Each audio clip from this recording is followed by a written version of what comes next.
Hello, and let's discover the secrets of ancient VAAL civilization with the Architect of Chaos Ascendancy.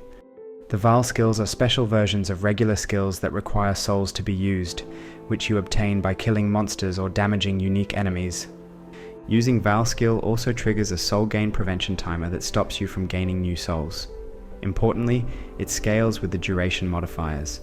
The Architect of Chaos is an ascendancy exclusive to the Legacy of Frisia Event League that offers massive bonuses for all VAAL skills. Not only damage-wise, but more importantly lowers the soul costs and soul gain prevention time, which is crucial for continual usage. The VAAL Stormcall summons a marker that strikes nearby enemies with lightning bolts. Just like the regular version, modifying duration is very important, although for different reasons. It always strikes 24 times, even if you lower its duration. Instead, it will strike enemies in shorter intervals.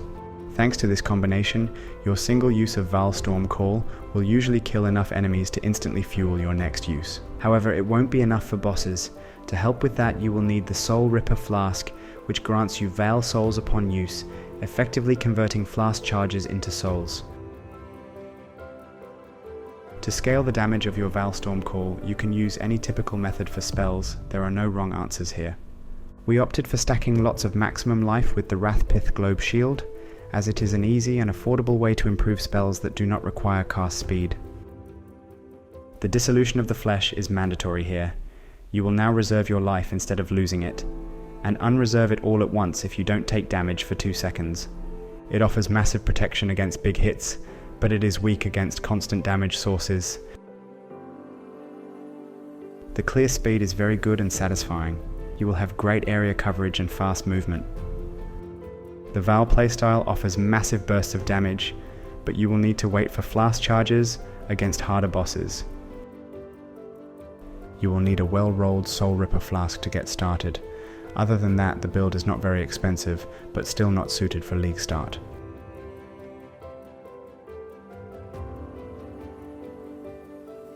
The build uses a lot of unique items, many of which are mandatory for functionality and scaling.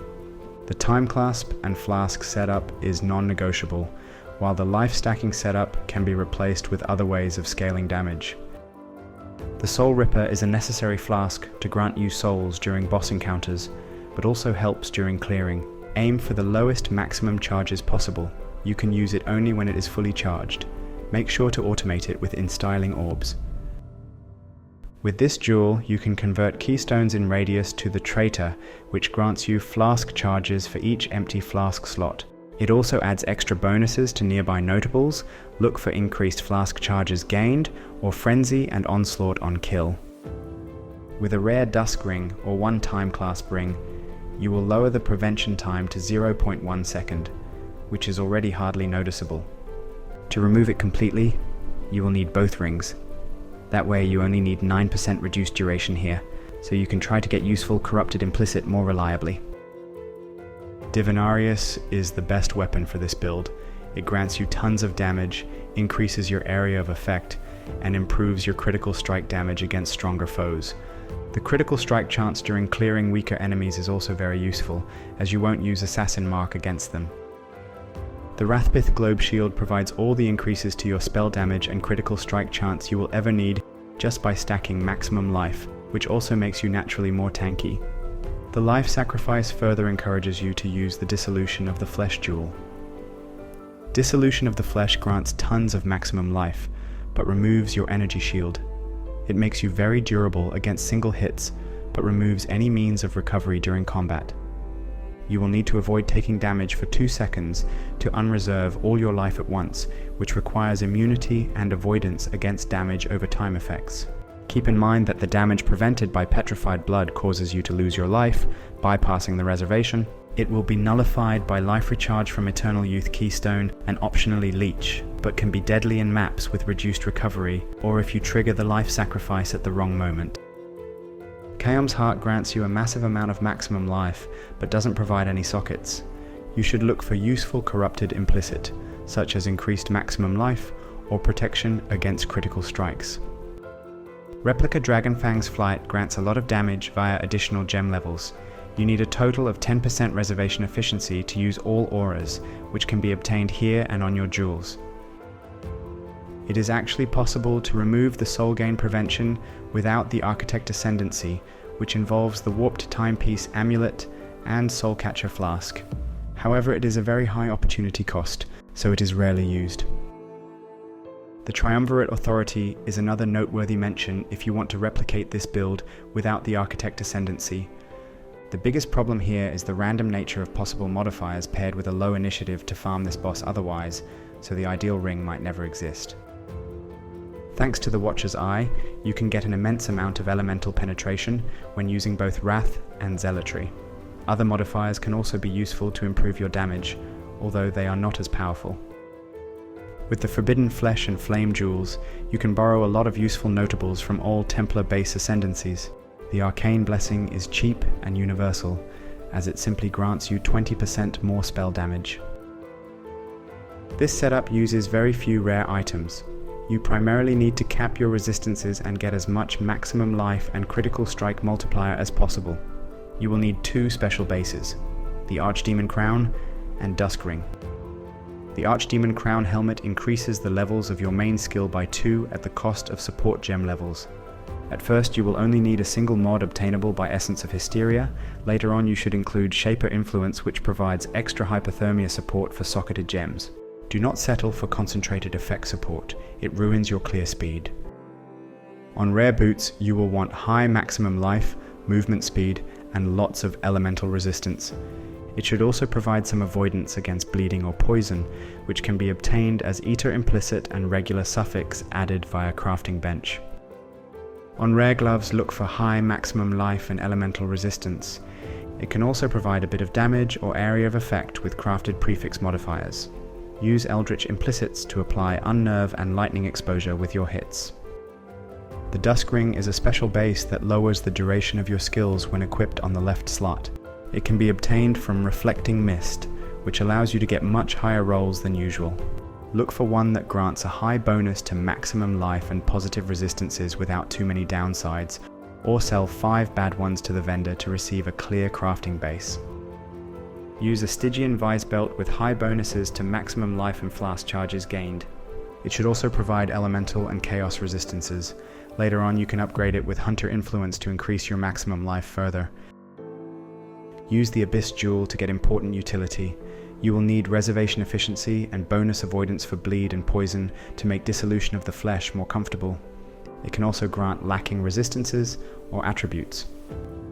On rare jewels, you should focus on maximum life and critical strike multiplier. You might also need the reservation efficiency or lacking resistance and attributes if you can't get it elsewhere. You can use many notables here. Simple increases to damage are not very effective due to the massive bonus from your shield. You should look for bonuses that grant utility such as Leech, Shock Effect, Lightning Exposure, or Area of Effect. For pure damage bonuses, you should try to get Lightning Penetration or extra cold damage. The Oriath's End Flask greatly helps with clear speed, as the VAAL Stormcall can hit a limited amount of enemies per cast. It could be used to cap your elemental resistances, as you will easily sustain it at all times, but it lowers your potential damage against bosses. The Overflowing Chalice increases the flask charges you gain during clearing, which makes it easier to use VAAL Stormcall against smaller packs without worrying about souls. Against bosses, it is better to remove it so the trader generates more base charges. Optionally, this flask can be also useful to reduce the soul gain prevention timer.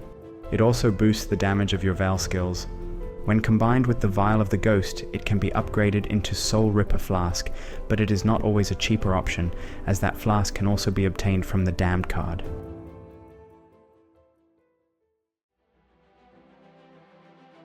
VAAL Stormcall creates a mark that strikes nearby enemies with lightning bolts 24 times. It can store up to 30 souls, but thanks to the Shepherd of Souls keystone, the cost will be significantly lower. Extra gem levels and essence mod from your helmet make this setup equal to the regular 6-link, but with higher investments you will also get the hypothermia support here. Keep in mind it lowers the levels of the support gems, so the awakened lightning penetration support won't grant the chance to apply exposure on hit. Wrath is an offensive aura that simply grants you more damage with lightning spells. The Zealotry improves the damage of all spells and increases their critical strike chance. With Petrified Blood, a big portion of the incoming damage will be taken over time, which will be nullified by life recharge. It also enables the low life status for 30% more damage. Herald of Ice grants a bit of cold damage and creates explosions when you shatter an enemy. You should support the major auras with the Enlightened support to make them reserve less mana. At first, you can simply skip the Herald to save a lot of currency. Lightning Warp marks a destination and teleports to it after a duration. It scales with your cast speed, duration, and movement speed. The Swift Affliction support might seem odd, but it lowers the duration of all skills, so it makes the Lightning Warp faster. With this setup, it will be nearly instant. Immortal Call reduces all incoming damage for a short moment. You should use a low-level version to match the support gem level. This support will trigger your guard skill as soon as you start taking any amount of damage. You can also use the automation skill to preemptively trigger the guard skill at regular intervals instead. Assassin's Mark increases your critical strike chance and damage against marked enemies. It also generates power charges on hit. Frostblink is an instant teleport with a short cooldown. Use it to supplement the Lightning Warp when you need to dodge incoming damage. Frost Shield increases your critical strike chance when you are covered by the shield. You don't have any energy shield to make it stronger, so it's not very impactful.